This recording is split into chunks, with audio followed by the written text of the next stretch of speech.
Here's how to fix Nvidia FPS drop and performance issues. First, go to your desktop, right-click on an empty area, and select Show More Options.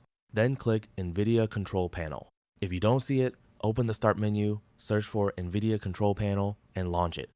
Once the Nvidia Control Panel opens, go to 3D Settings and click Manage 3D Settings from the left panel, and stay on the Global Settings tab. Scroll down until you find Shader Cache Size. Then, click the drop-down menu and change it to Disabled. After that, click Apply at the bottom of the window. Then, go ahead and restart your computer.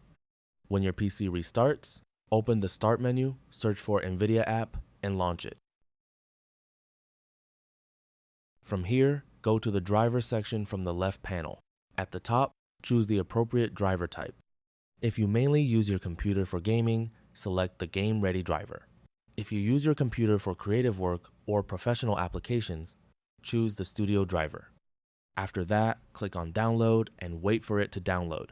Once it is downloaded, click on Install to install the latest available driver. After the installation is complete, open the Start menu again, search for Disk Cleanup, and launch it. Click on OK. Once this window opens, click Clean Up System Files.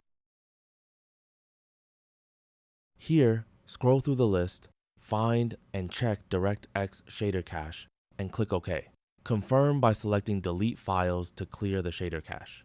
Once that's finished, open the Nvidia Control Panel again and return to Manage 3D Settings. Find Shader Cache Size once more, open the drop-down menu, and change it from Disabled back to Driver Default. After that, click Apply to save the changes.